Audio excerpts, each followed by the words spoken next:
Alright, so I need to make this video because I feel very much in despair.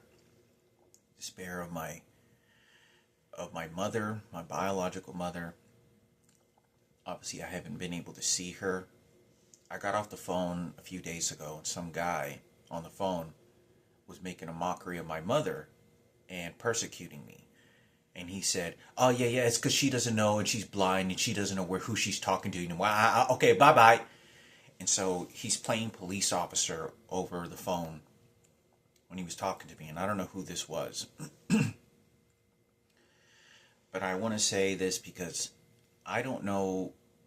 There could be, even though my life is, total shit, there could be where Mikayla and a group of people are doing anything kind to try to help and fix something because they're real women and they're straight women. And my biological father and myself and our well-being. But I very strongly believe there's two things that they have to know. They have to put Mikayla down. Is to make sure that either turn her into a whore or get her pregnant, find a guy, and sell her off to a guy to get her pregnant to keep her busy because that's all she's going to be busy with. Or to put her in financial distress and emotional distress because then she won't be able to participate in any help at all. Those are the few things that the gay community will fucking do in the transgender because they did it to me.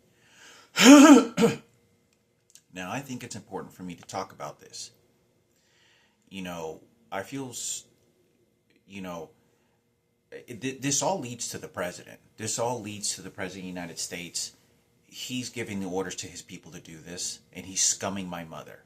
And his people is scumming my mother in ways that you don't understand that there's absolutely nothing that I can do about the people that he's having or placed around me that is specifically scumming my dead sister, my biological mother, because now she doesn't know who she's talking to.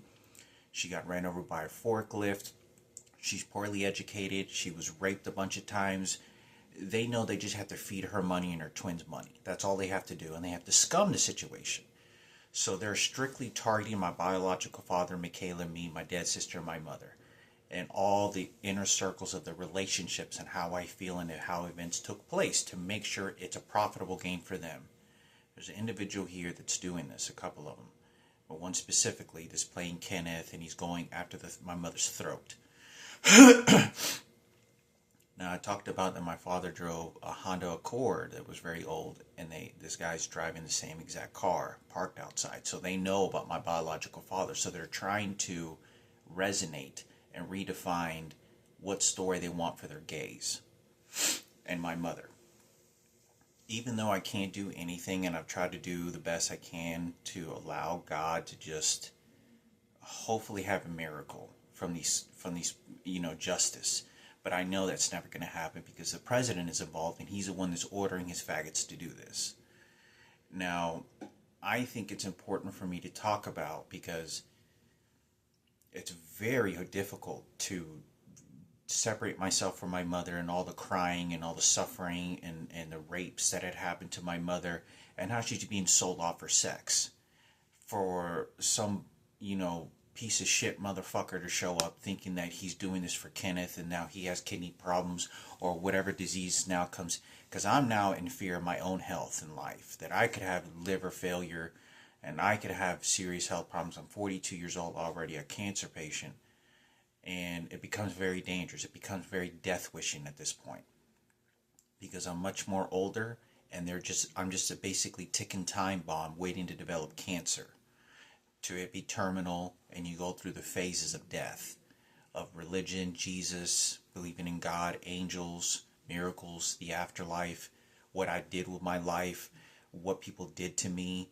the purpose of life, and all these things that go on. But you then get placed in a state of mind once you get put there. And that's what they're wanting to put me, but not ever allow me to have freedom. Now, I say this because it's a lot of despair. I feel really, they know that I'm my mother's gatekeeper. They know that I'm my mother's storyteller, the one that would have protected her, the one that would have said everything. Even though I had arguments with my mother, isn't going to change the fact that these total strangers, they're coming after me. Like I got off the bus just yesterday, or was it yesterday or 2 days ago? A couple of days ago on my way, I think it was from the doctor's office. And this guy, the bus driver, started to threaten me.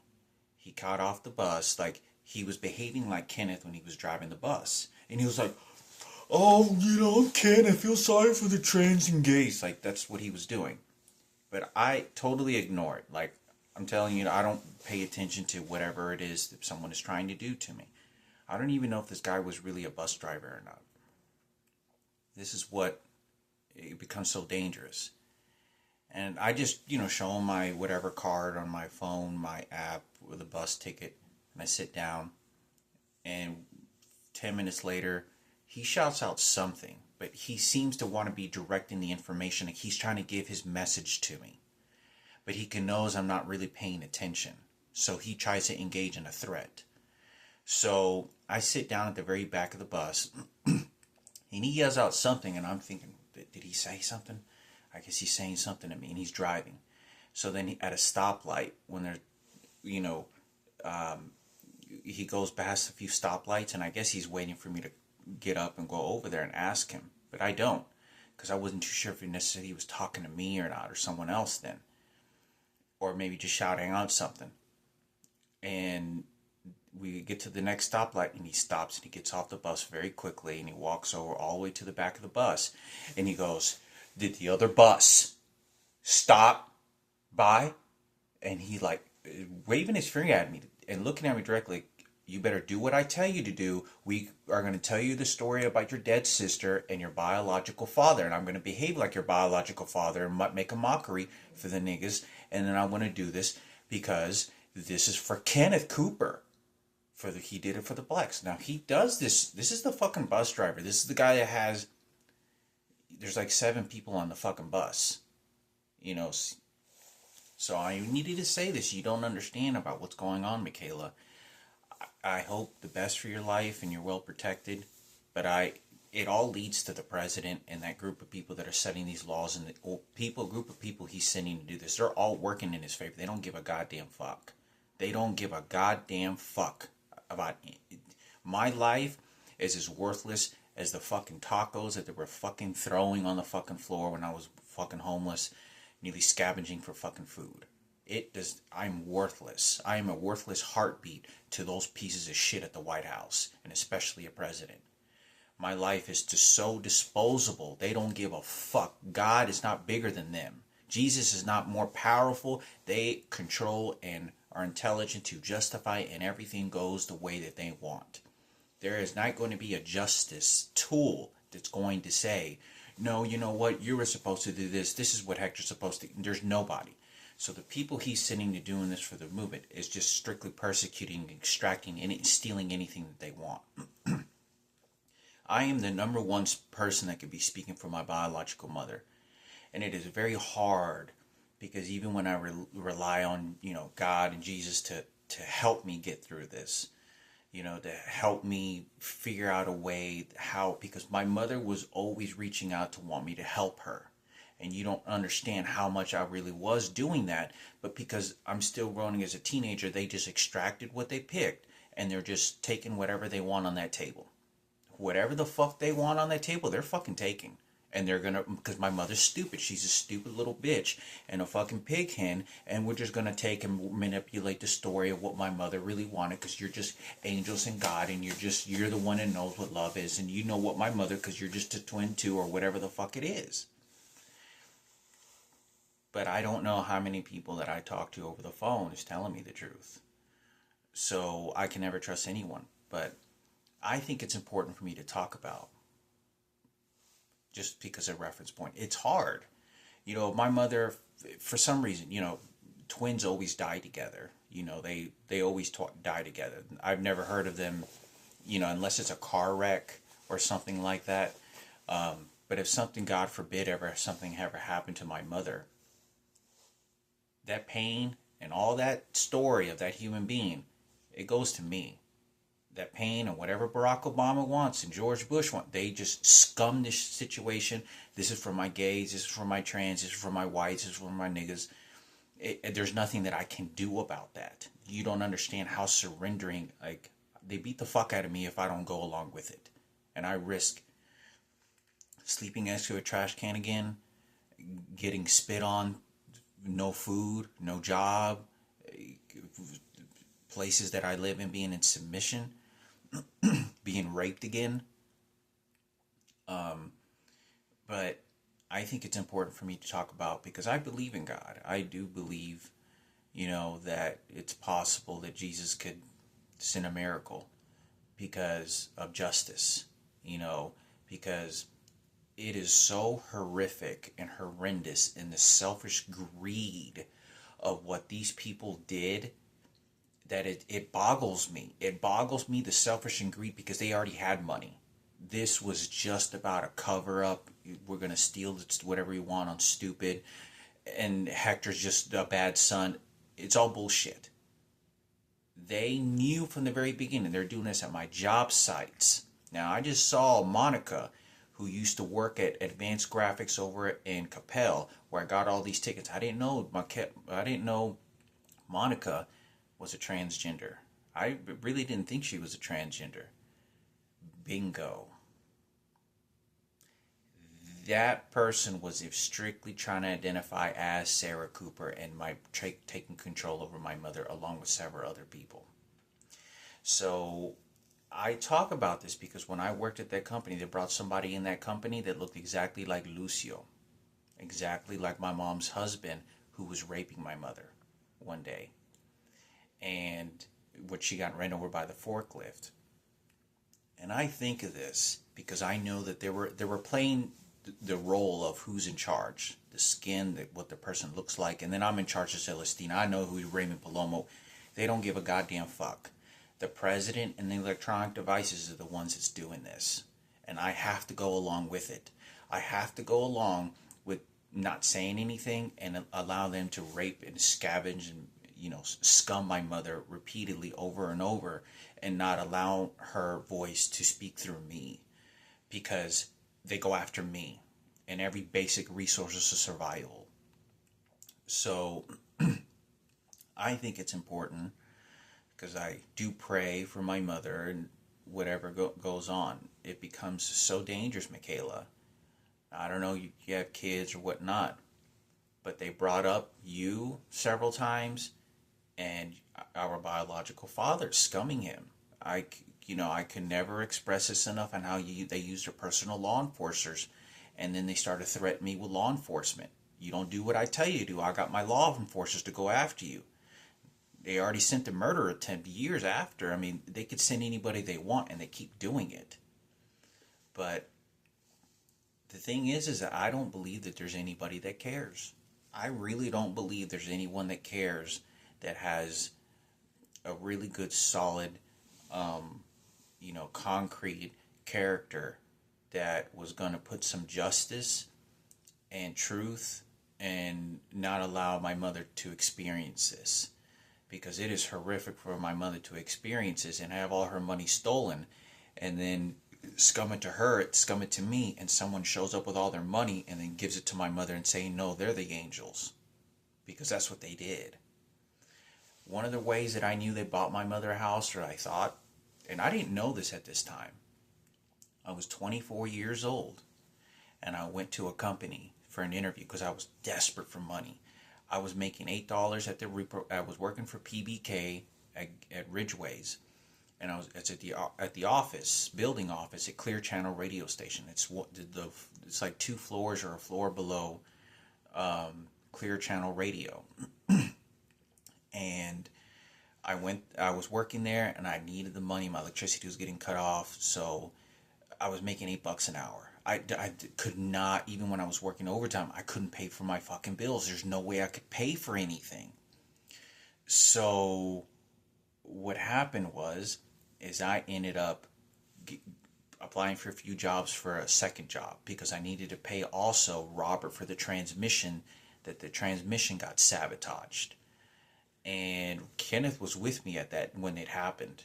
He actually walked into the body shop and he saw that my car, went and saw the guy in the car in the shop that fucked up my car, the car owner. And he looked like Ken Cooper. Anyway, so I was I went to this job interview, and it's near Valley View Mall, and it was like a call center, and I was looking for another job, but like a part-time job. If I couldn't get another job, I was trying to get a part-time job to make more money because I couldn't pay my bills. There was no way. At that point I knew I had to work all fucking day and get a second job. There was no way that I could pay my bills. So when I walked into this job interview, 24 years old, it's a couple of months after working at PBK, and it's summertime. And when I walk in there, it was a call center, and it was like on the very top floor. When I get to the top floor, I'm like nervous. Okay, when I'm 24 years old, I'm like, I gotta get a job. Like I'm like, I gotta fucking go work. I'm I'm going broke. I don't have anything. I need to fucking get on my feet to get my stability back. You know, some money, because I need to pay my bills. My electricity was cut off, and I was like, I need food. You know, I was in a horrible situation. I wouldn't never applied for food stamps either at that time. And I was always like, oh, I'll get a job, I can work, I can pay for my stuff. I wouldn't even apply for food stamps. I didn't go to shelters either. If I could work, I would get my money I worked for, and I would pay for my food, but I wouldn't go to food pantries. So anyway, I go there, and there's three guys. One looks like Kenneth. There was another flamboyant guy there, and then there was like a masculine guy there, and they were all white. And this particular guy looked like a cowboy, white cowboy, short, like a couple inches shorter than me, chubby, like, you know, he eats a lot of barbecue, kind of bulky, but not like he wasn't like all that big, but he was kind of similar maybe to the same, a little fatter than Richard Martinez, the guy that I saw at Richland College. Nick Martinez's brother. A little taller, probably 20 pounds heavier. And he goes in there, and he when he walks in there, he does this. He walks.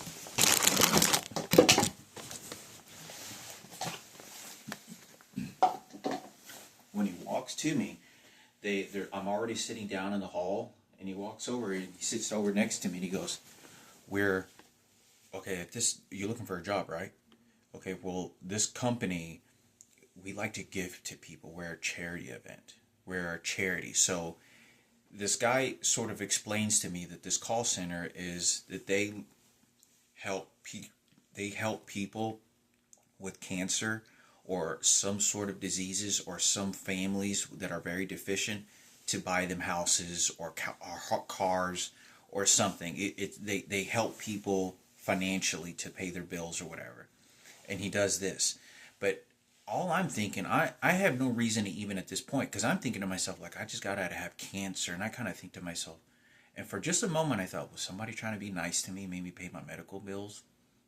I didn't say anything, and I really didn't think anything. I was like, maybe it'd be lucky if somebody did. But I shrugged it off because I went about my business. Nobody's going to do that for me. So this is one of the reasons that I think, and I went about my business, but when I look back at it now, I think to myself, when I look back at it now, when I look back at it now, I'm thinking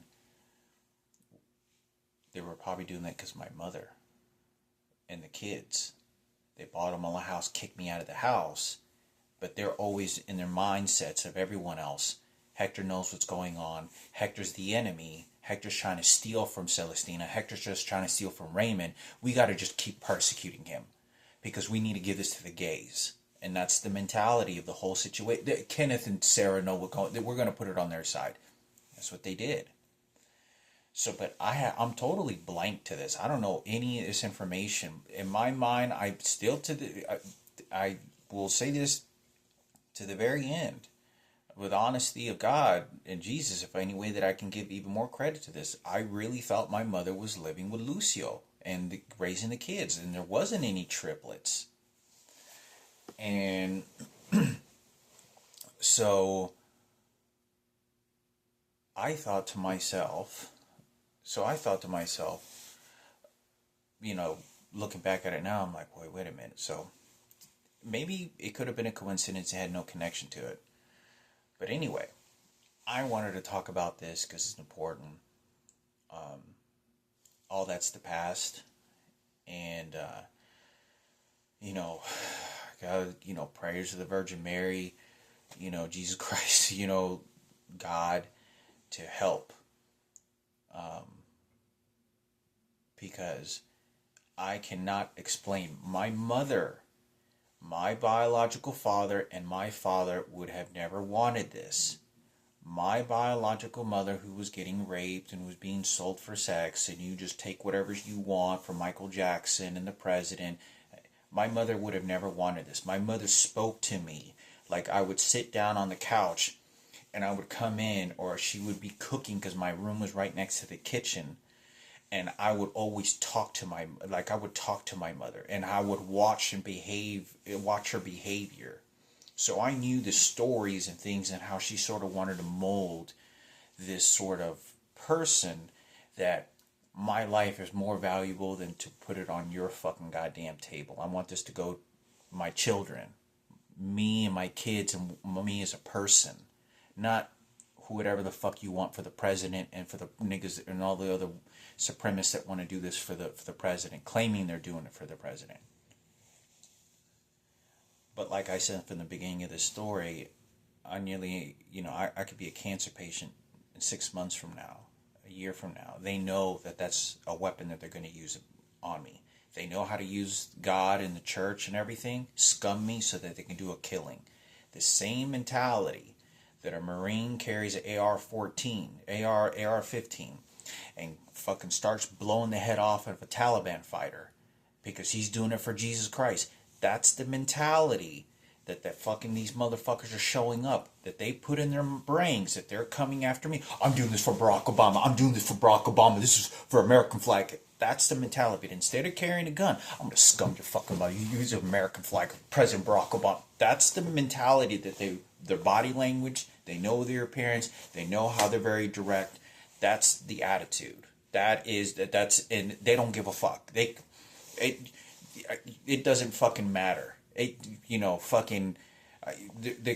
There could be a guy that raped 15 fucking little kids and they know about it, but they'll be like, oh no, he was a good person. Oh, American flag, this is Barack Obama, the George Bush. They don't care. There's no rational sense to it.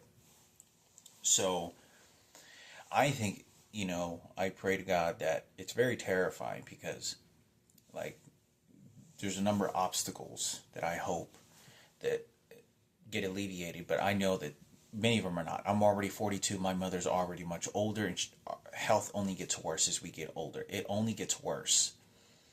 And I could never explain what I'm watching on TV and everything that's going on, you know, the interviews and everything, and how everyone's going after my mother. They're all, whatever they want to steal. They're turning everything against me. They know they can steal anything they want on that table, and they go after the twins. And they start playing whatever matchmaker, and they come and threaten me.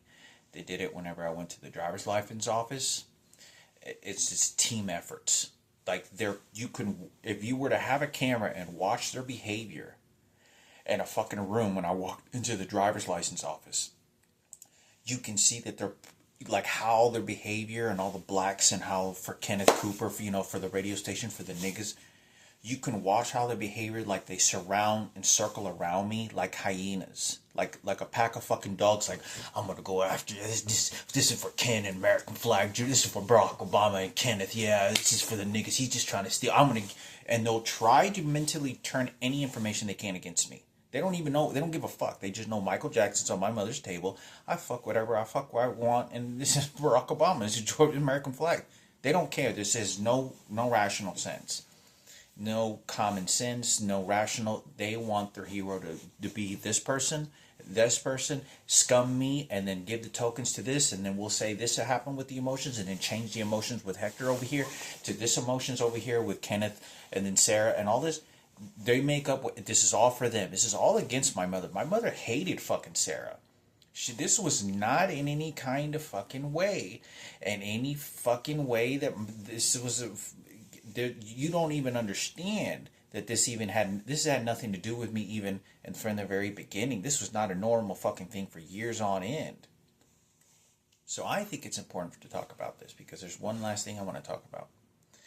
Now, I don't know who's telling me the truth when I talk to them over the phone, but I think it's important. Okay? Mikayla, please listen to this. Please. Because this is how you're going to have people that come after you. And it's the circle of people around you and all the attention. Men and like individuals know how to scum a beautiful girl, to put her in submission. And you don't think it is, but it's to play the chess piece to work it for their side. And you're not going to find out. Because they're in the backgrounds like they did to me. Exactly how they did to me. Exactly. And I say this because I pray to God that you're protected. You have a beautiful life. And, everything, your dreams come true. But I say this because I'm speaking to this girl by the name of Lindsay Wessinger. There's 3 friends. One of them is dead. Today's his birthday, Robert Zarate. Robert Zarate Jr. told me that Lindsay Wessinger is a lesbian. And he was telling me this many years ago because in the conflicts between, like, in the circles of gays, I didn't know, who was gay out of my friends because it wasn't really something we talked. Some of them that were gay always talked about the word faggot and gays and shit. Some didn't like flamboyant people.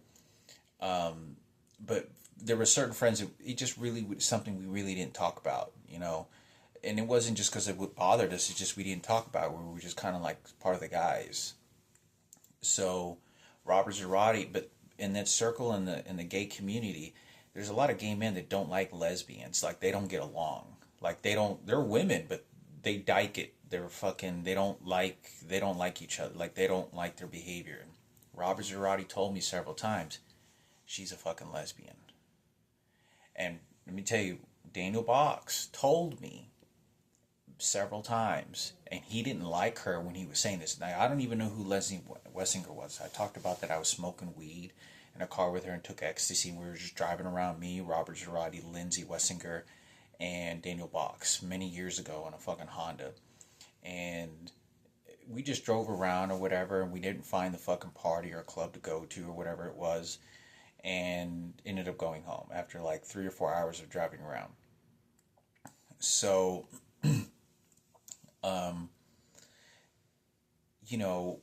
I'm in the car, and, Daniel, we were just driving around, he picked her up, and that was it. But I don't know what feud they had, but I didn't know this at the time. And I'm like 14 years old, 13 years old. And Daniel tells me, like, we weren't in the car when he said this. He said this some other time. He said she was a lesbian. She goes, she's a fucking dyke, dude. She's fucking crazy, dude. She fucking dykes it, dude. She's a fucking lesbian, dude. No, hell no. She's a fucking dyke. And he kept on saying that. Another time when he said this is we went to Saturday Night Out. Now, I went to Saturday Night Out when I was 12 and 13 years old, and she used to go there. And I could have sworn I saw her twin, identical twin. I talked to Lindsay Wessinger, and she says she's not an identical twin, and she's picking up the phone, and the other day she was saying, "Fuck you, Hector, fuck you, I'll fight you, fuck you," like. And supposedly her child died. I don't know what the circumstances is, but I didn't say anything mean. I don't know who the fuck is deciding what over the circumstances, but I say this because it's to protect my mother from people that they're going after my mother's throat and her daughter and her money and whatever story they say, and they're putting it on their table thinking that they can speak on behalf of her life over me and erase it and put it the way that they want. So I'm in the car, I'm in at Saturday Night Out, and Daniel comes over to me, and he goes, "Yeah, Lindsay, dude, she's a fucking lesbian, dude." She goes, She goes, she just told me she's a fucking lesbian. And Robert was already was with me. And I looked over at him, and he kind of looked at me like for a moment. I don't know if he thought I was gay or not, but he kind of looked at me for a moment. And then, he was like, I think he may have like, oh shit, he's not one of us, or he's not gay or whatever. But I'm not too sure. He just kind of gave me a weird look afterwards because like, I didn't go along with it. And I was just kind of like, lesbian, huh? I didn't know really what to think of it.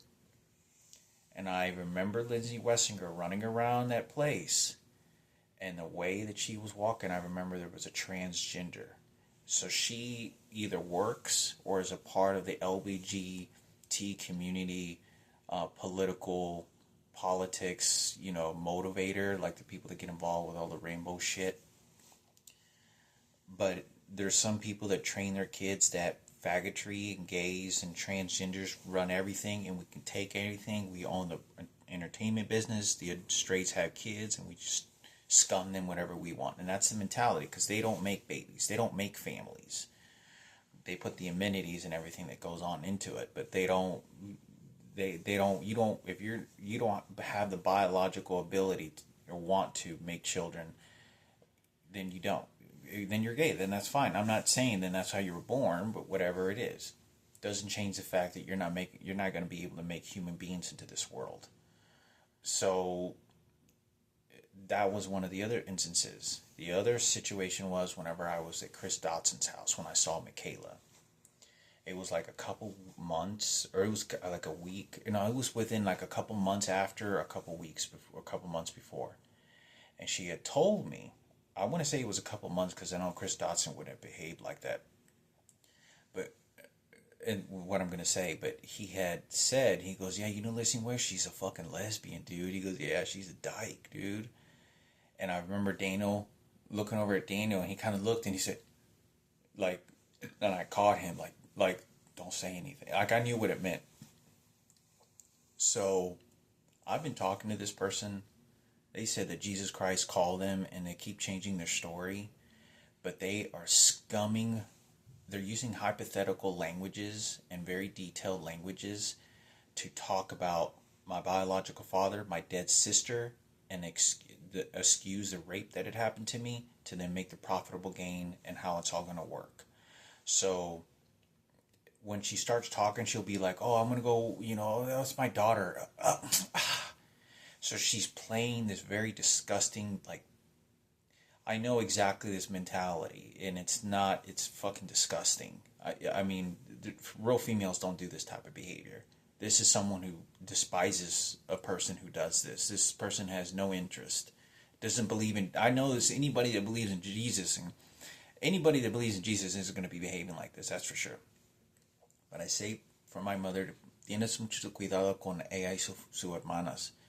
Lindsay Wessinger is a fucking identical twin, and I talked to her when I was in class, and I think I was, massaging her shoulder or some shit like that, and I remember her, and it was like, I think some of the guys were there gay, and I don't know if they were, but I remember Lindsay Wessinger kind of looking at some of the, and she looked at her like, no, he's not one of us, because it's a very common thing between gays, like they're just all grouped up for themselves. They fuck everyone else off.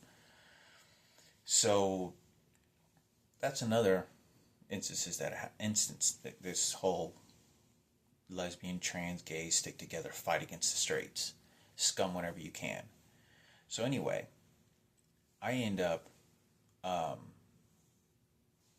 she tells me that Jesus called her to call me when I'm like 34 years old. This guy looks like George Bush, and this guy was stalking me. And this is a true story. I'm telling you, everything I'm telling you is pinpoint accuracy. There's a guy that's stalking me when I was about 22 years old. And he was stalking me, following me in my apartments. Now, my mother's identical twin showed up to one of those apartments, but I saw her there only a couple of times. And I remember just driving by and thinking, damn, that looked exactly like my mother. And her car was parked right there. Her blue Ford Focus that was in her car was parked right there. And I remember just thinking, I felt like knocking on the door. I felt like, Mom, like, I mean, maybe they just drive the same car. And I remember driving by, and I look, and it was my mother slowly closing the door, as she was like, I could barely just catch a face look or a body figure, and it looked like my mother. And I remember there was one time when I saw my mother, and I looked by, and I was driving by, and I almost got out of the car. So I was like, "Mom," like, but the only reason I never talked to my mother was because of Lucio. He hated me. He did not like me, and I didn't like him. Bottom line, that was the only reason, because I wasn't allowed to go over there because of him. That's why I couldn't visit my mother, and I understood to respect her relationship and what she had going on with him, even though he was raping her when he had it. That there's nowhere that I can help my mother. I have no money. I have to fend for myself. I can't no longer protect from my mother. It's me eating in a trash can, and that's it. Even if I tried, I can't help my mother because my mother's uneducated, has no money. This guy's fully in control. He slapped her like once or twice, is what my mother told me. I knew the relationship and I knew his character. And it was a tug of war over my dad's money. Who wanted to steal it? So there was nothing. Zero. And I'm talking about there's zero. There's nothing I can do unless I have money. I can't buy my mom a house and say, look, this is how I'm going to help you. I don't have any money. I can't ever do that. So there's nothing I can do. And I can't go over there because it causes problems. Because when you go over to that guy's house and I cause problems trying to talk to my mother, I knew that the possibility of him trying to slap my mother or hit my mother when doors are closed to control her even more are more likely to happen. So if she starts talking to me and I'm out there and see, nobody knows these details. Like if I start talking and we're getting along and talking and he sees this and my mother maybe gets to keep 10,000 and he took 40,000. I don't know what the money was stolen, but I just knew that there was money 100% that was being stolen from my dad. 100%. Doesn't going to change the fact that I put my mother in a bad situation even worse. Remember, she's a Mexican immigrant, no education, just being raped and all this crazy shit that's going on, and she's just going to get scummed. I have to have money. I have to have financial resources, and lots of it, to get you out of that situation so that you can help yourself and just not allow people to abuse you like that. I have no money, so I can't help, let alone knowing the interaction. I can't go over there. Like, that guy don't like me. So the reason I think it's so important was because Lindsay Wessinger, now I don't know how those details are working, but my mother would not want a lesbian representing her. Now the reason they're doing this is because I think that her identical twins, one of them, or if not more, could be a lesbian. That's why. Now, I don't really see it that way, because it's kind of weird, because the biological, even though they're identical twins, they're not my biological mother. But if my biological father, Hector, had sex with one of the twins and had a baby and had a boy, they'd probably look exactly like me. It was weird, but they would, because she's my mother's genetics. The DNA, she looked exactly like. So anyway, I think it's important because I don't know who's telling the truth with these circumstances and who's scummy, but my mother would not want a homosexual and a transgender or a lesbian saying, I'm going to just tell you how gays and transgenders, and this is for the lesbians, and you just secrets because we're just about love. That's bullshit. My mother would have never fucking wanted that. My mother would tell me and be like, oh, it's lesbian. I don't like God, lesbian. And let me tell you, that's what Daniel Roberts Wright is no longer alive anymore. Chris Dotson, they all told me this. She was a lesbian. Now, let me tell you now, this becomes even more threatening. I don't remember anything about just real vague pieces, but there's no clues for me to put together. There's no reason. I'm working out. Was it right before my transplant? I think it was right after my transplant. I was at 24 Hour Fitness in Carrollton, over on Addison Road. It used to be a Michael's or MJ Designs across the street. I think a Williams Chicken's there now. It's not a 24 Hour Fitness anymore. Now it's like some workout center, but it's It's a workout center. It used to be 24-hour fitness, and I used to get in my car from my apartment, used to go and work out. And one day when I worked out, when I went in there, it was at night. I would usually worked out at night, before I went to bed. And I saw Lindsay Wessinger, and I saw her walking on a treadmill far down the other side of the building. As I always have to get up, I do some whatever workout, and I do a little walking, get the blood circulation, go drink some little bit of water, and then get back to my, as I kind of just sort of let the muscles relax, and then I just would keep doing that.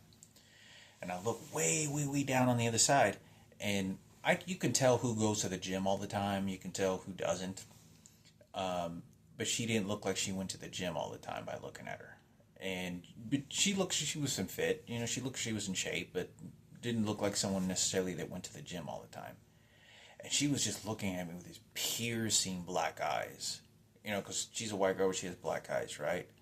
And just piercing, but not looking at me like I'm a friendly person. This is right after my transplant.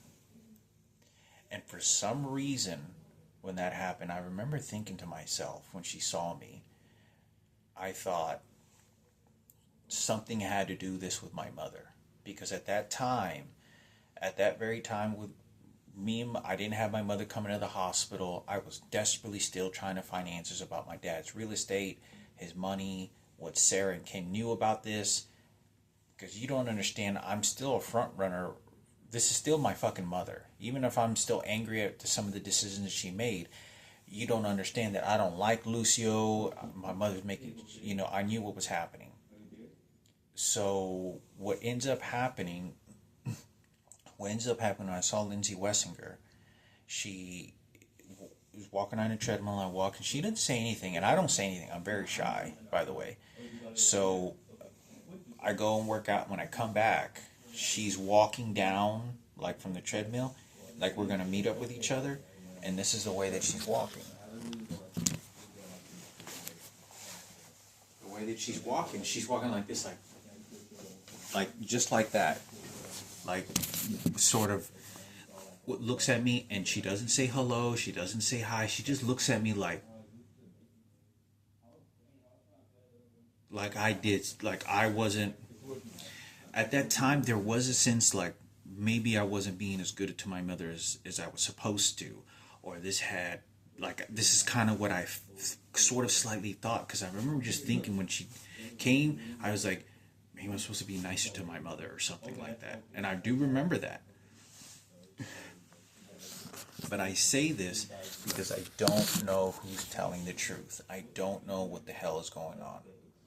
Now, I think it's very important. I feel like my life is very threatened and in danger, because it's very threatening and very in danger, because I'm even releasing this information. And I desperately hope that my mother's safe. I pray to God. My mother's supposed to have surgery in February to have her leg. Let me tell you how scary this is to me. I went and talked to my mother's twin. When I was talking to her, she said we were talking about her leg when she got ran over. This is what I know about my mother's leg being ran over. My mother got ran over because she was picking up an oil spill by a forklift driver. And the way that she got ran over was the guy was backing up, and he had saw my mother to begin with, and there wasn't very much people around, and he wasn't paying fucking attention, and he backed up, he went into this sort of area, and he was backing up, and he wasn't paying attention, and completely ran over my mother's leg and nearly amputated it. And it was a black guy that did it. It was a black guy that ran over my mother's leg. And my mother, she was picking up an oil spill. And this is what happened. And Mati, one of my aunts, worked there at the company with her. And then she was in the ambulance all the way there. And my aunt Mati, who used to attend, she has 2 kids, Lucero and, Veronica, and she said that she was on the other side of the building or some other side of the building, and she said she heard this woman scream. She said that the sound, I don't, it wasn't her that told me. I think it was Julian that told me, that said that she heard the scream that was so wrenching that she said that it was a scream that you could never repeat again. Like it was a scream of a human being fucking being ripped open, like somebody, like a cartel fucking getting a knife and cutting you open, and you just screaming for the fucking, you're getting chainsaw with a chainsaw, getting your leg cut off.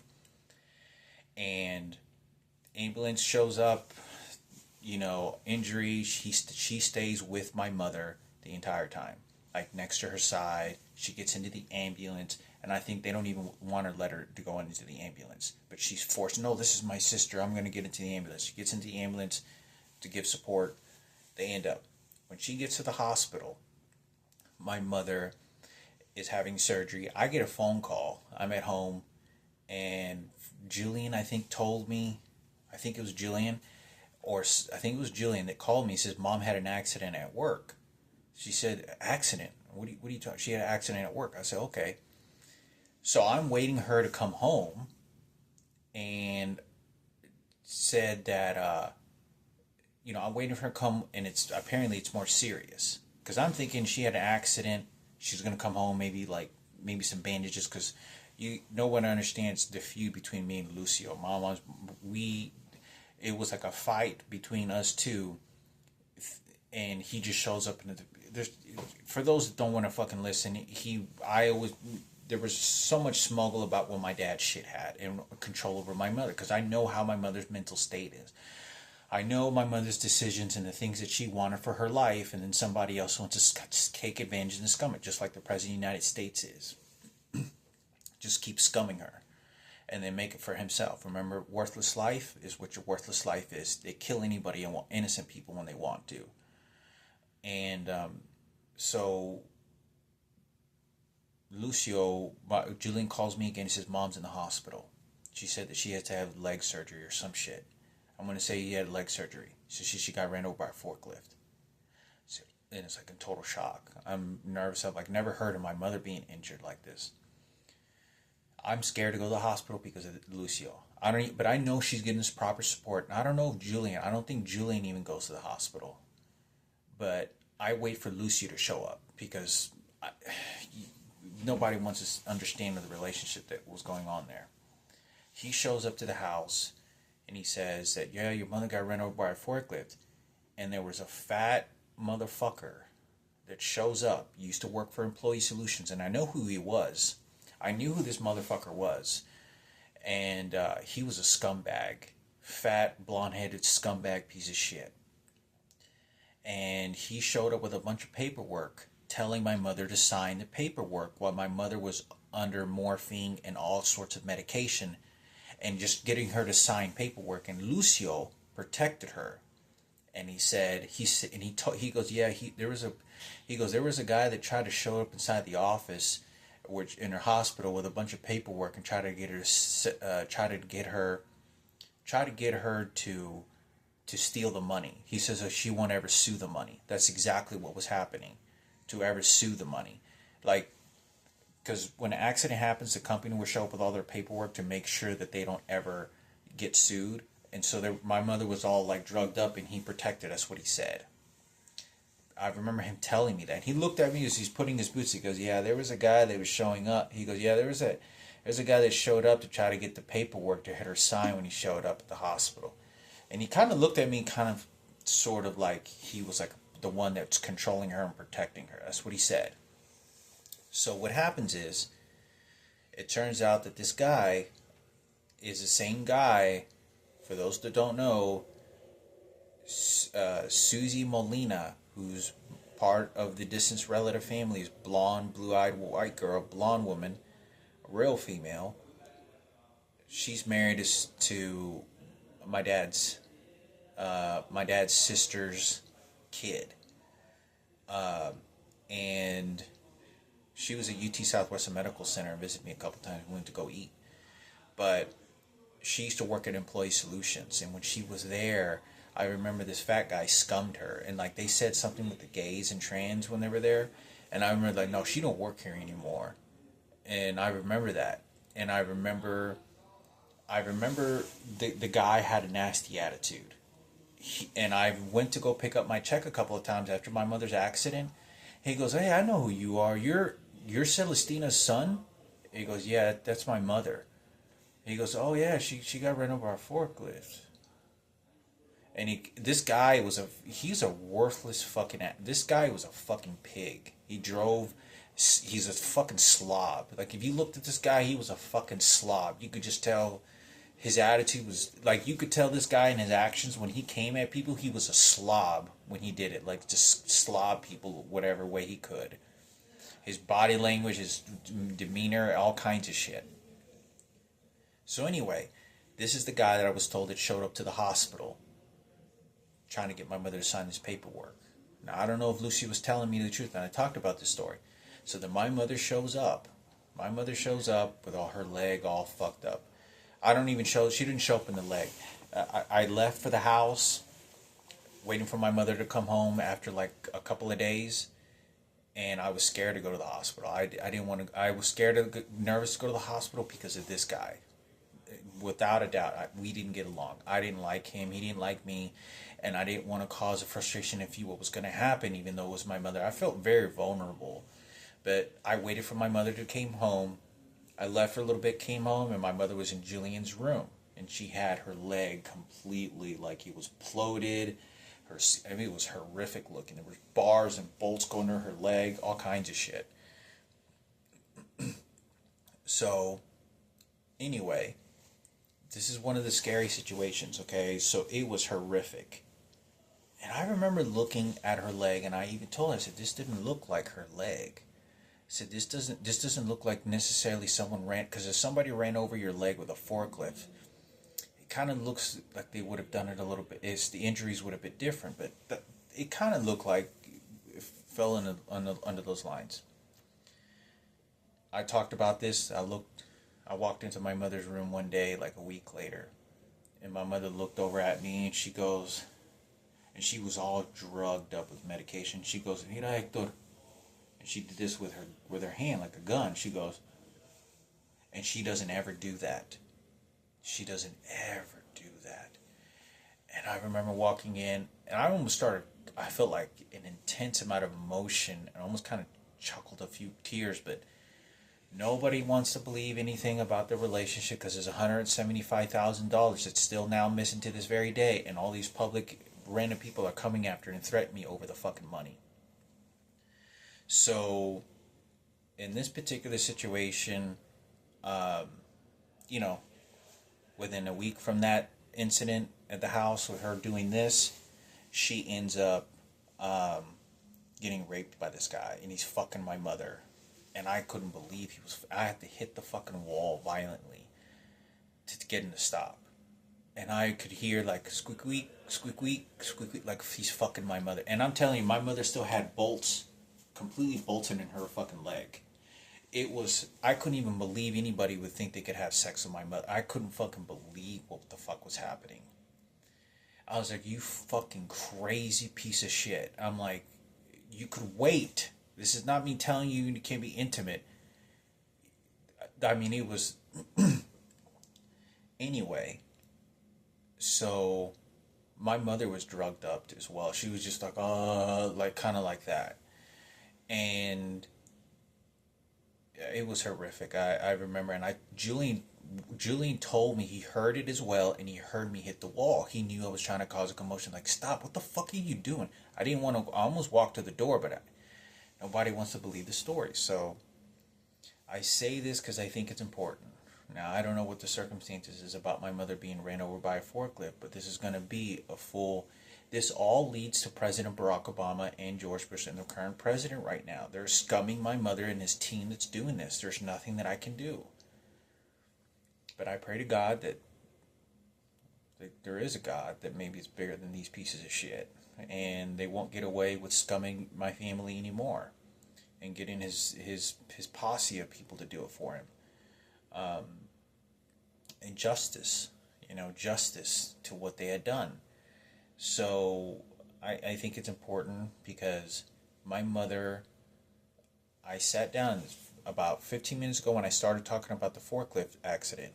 I sat down with my mother a couple of days ago, and I said, "Mom, so what happened to the guy that ran you over with a forklift? The black guy that ran over? Because Julian told me he said he was a black guy. Some black guy just ran over her." And my mother sat there like, this is how bad my mother's been abused. She's like, "Oh, he's a nice guy. He was a nice guy. You just had your leg ran over." Forklifts weigh anywhere between 4 to 6 thousand pounds. They weigh more than cars do. A lot of cars. Solid steel. This is a 4 to 5 thousand pound metal machinery that runs over your fucking leg, and it's because a motherfucker isn't paying attention, and you're sitting here in the life circumstances of being raped and the president and all this other shit, and all you have to say is, "Oh, he's a nice guy," because you have no fucking choice.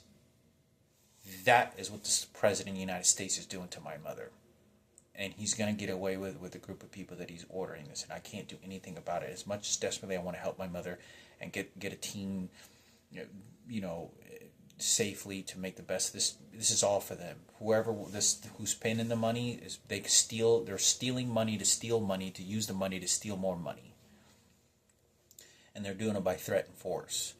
There's nothing I can do. But I say this because I think it's important, and it really disturbed me for my mother to say. It said the guy is no longer alive, that he ended up dying.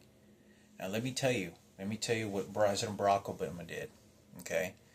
President Barack Obama, when I went to Gensler and I was at work, this is when I'm 24 years old. I get a couple of tickets, I show up to work. When I open the glass door, there's a police officer. Not even a police officer, it was like a security guard. It wasn't a police officer, it was a security guard wearing a light blue colored shirt.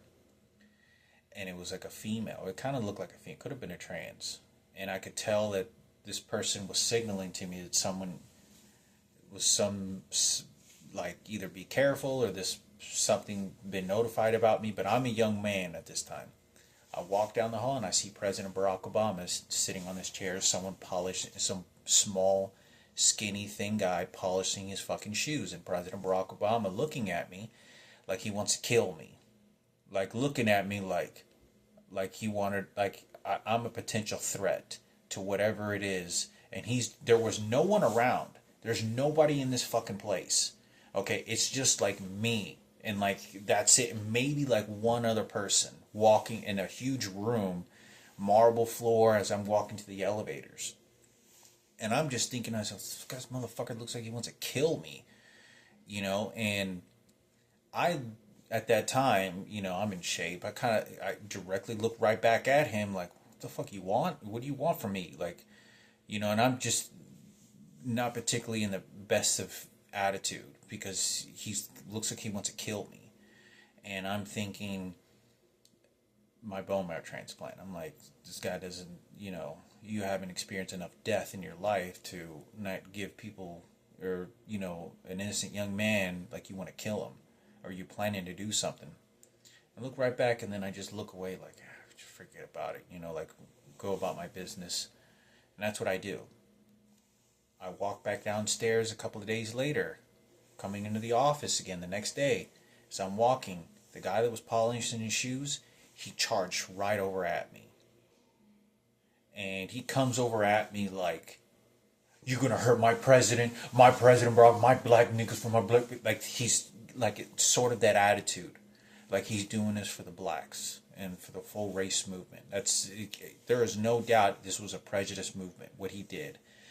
No doubt. And I was actually with a black guy by the name of George, who was a gay guy, and I talked about this, very creative, funny, but this guy was crazy. This guy seemed kind of crazy. And I'm walking, this guy had been to prison. To my understanding, this guy he was a prison guy working at an architectural firm. This is how crazy this place is. Who gets a job and who doesn't. The entire architectural firm was filled, nothing but gays and transgenders when I worked there. And I was told by several employees. Some of the employees, and specifically the Mexican ones, a couple of Mexican guys, they told me that it was a huge war, and there was, between the gays and trans. The gays and the straights, the straight community and all the gays and trans were at huge fucking wars in the fucking offices.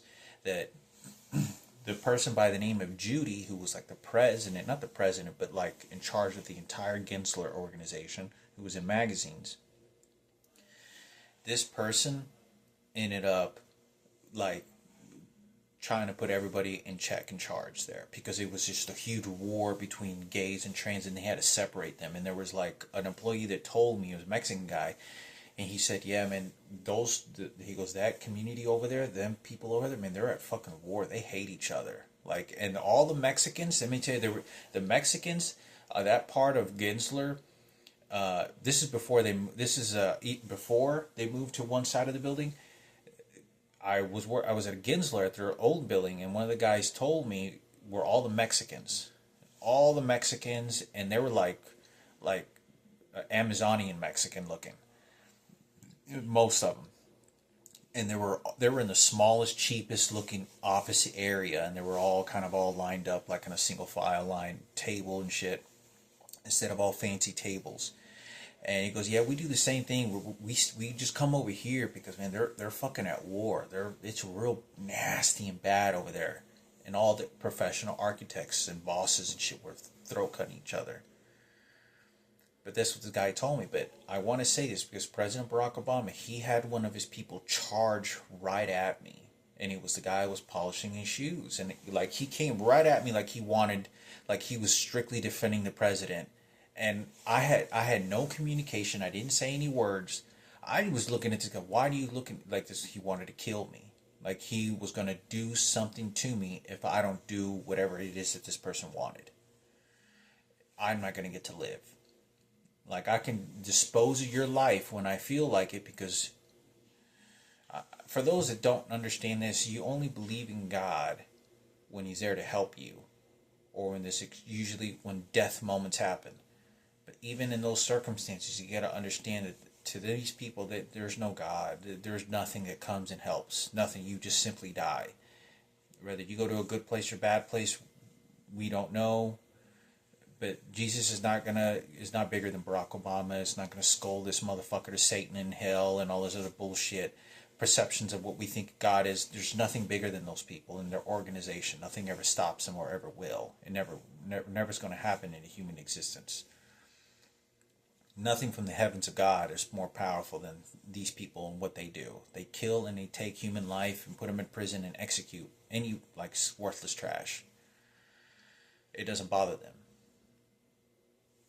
But he sent his guy that was polishing shoes at me, and I think it's important for me to talk about this because they know, it's very detailed, who they send to come at me, and they're still doing it to this very day. You don't understand how violent it is to this very fucking day, what they think they're doing it for. But I say this in the desperation because even, it's not to say I could have been wrong that there isn't a God, I mean, there wasn't a God even when I believed in one, but I think it's healthy to believe in a God. And a God that's greater and bigger than human beings. And I believe that. But it's not to say that nothing ever did. That nothing. We just die, and whoever got the best life, and who was stupid enough to die for it in a fucking war, or then you were stupid. That's it. Your life was worthless. But I think it's important because he sent one of his people to come at me, to attack me. And it was right bluntly when he did it. This wasn't in front of him. It was the next day. But I remember the guy looking at me, and I remember just thinking to myself, like, what the fuck is, I don't know what the fuck's going on. This is, because I had just gotten out of the hospital. I'm in like appreciation mode. I'm like appreciative that I get to work in an office with among educated people in an office. Like, who gets an office job? That's everybody's. In the world that I live in, to work in an office is like a dream job. To get to work in an office, let alone your own cubicle, it's like the best dream job. But I thought that maybe this person was a lawyer, or maybe also this person had a significant, had to do tough business moves. So that's maybe why that person's mentality was like that. So like they were had to make very tough decisions. But I say this because, the simple things in life that my mother would have wanted, it's very painful. Sometimes it kind of gets me choked up, and it's just a wrenching emotion where nobody knows the story. And I have to listen to a total stranger tell me what my mother's story really was. And they were never there. They didn't hear the cries. They didn't hear the screams. They didn't know shit. They want to tell my mother, no, she's for Sarah Cooper. No. And you live your life like that. I'm living my life like that the entire time. It's nothing of how my mother wanted it. Until they just, and then that's when Kenneth Cooper gave you your mother to you and your dead sister. No, she went to Jesus. It's wrenching, but I have to just keep believing in God. Like, God, please help me get through this. God, Jesus, please heal the situation. Jesus, God, please, because we need somebody very smart. This is some very awful, mean, disgusting human beings that are getting involved. Very bad people. And I just keep thinking, like, God, God's going to take care of it. God, please protect. Please. What I saw. I was there. I may have not been the best kid. I am the number one fucking kid to tell you what that could have been like. The worst of the worst people got involved. And they don't want to rule a hammering justice tool against them. Because they chose who they want to make them look like. And they didn't want to feel empathetic for them. They did not allow me to fight. They did not allow me to defend. And this is my mother when I was there. So you don't understand that I cannot do anything. It's just all linking itself to that motherfucker. They are not, the people that are doing this, he's not wanting to rule that hammer of justice to say, motherfucker, I have people dying in the fucking war for this position. 19 having their faces blown off by a machine gun and being burned alive so you can fucking scum this goddamn... He doesn't gonna do that. Sarah Cooper, Kenneth, we have to keep the secret for Kenneth Cooper. Michelle, yeah, and they have their own master plan, and they say who it is for the whites and who it is. They have their own system, and you just have to go along. I've always understood, I come from the Mexican... I come from the Mexican of sewage, poorness, of suffering. They don't give a fuck.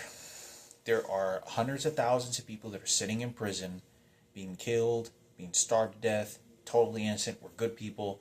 There are people living in ditches, there are people living on the streets. You just have to be grateful for what you have. If they steal whatever's on my mother's table and they did what they did and no justice tool, there's nothing. They steal whatever they want. I'm lucky to even get a bag of chips. I cannot say anything, but I just keep thinking to myself. I keep, God, I hope God just helps, I hope God helps in whatever way, because no one wanted to believe me. They did the horrific damage and pain that they did on purpose. This was not an accident. This was extremely selfish and calculated. This is my mother. This is a woman who is fucking brutally suffering. She doesn't get to pick any guys that she wants in her life. Like, as a partner. She doesn't go to dinners with men to have a good dinner date. Nothing. I'm watching my mother get slapped. Like, I don't even watch my mother get slapped when it all happened with Diana. I turn around the corner, my mom's being hit, like having a belt swung at her. Like, to stay away from her dead child. Like, she hits her. I mean, I'd hear walking to stores and the racism people would do to her. When she's trying to buy a bra or panties or a few things at fucking Mervin's when I was a kid. People would say racist shit when we were fucking ice skating. They would yell out. I remember these are a group of college students fucking walking by my mother saying racist shit. My mother would be crying on a fucking bench as me and Frankie would be ice skating. my mother's taking care of an old man, sleeping with they don't care. And it's tough because my mother would cry sort of these symphony of things to me, and it makes me, whatever money, what anything that's being spent isn't going to change that you're going to die. Isn't going to change the fact that justice isn't going to be served, and their perceptions went exactly the way they want. Everything in that suffering, everything on that table, everything, that's my mother. And they took whatever they want and they placed it on somebody. Will put a baby in you and then put it on that table and tell you who's gonna. And they just kept on doing that. But I'm telling you, my mother doesn't want any of these people. Would have wanted these people. These monsters that are doing this. You have to get somebody very intelligent and focus on my mother to have allowed me to say something in the beginning. But I'm 42 years old. I'm risking going back to the hospital with a cancer, terminal. Something can happen a year or two from now. The time's gone, and it's too late. But I hope my mother's protected. Because whatever remains with God, I hope God, for my mother. Jesus. It's Jesus and God, and, the heavens for God, can help my mother. Whatever ways that y'all can.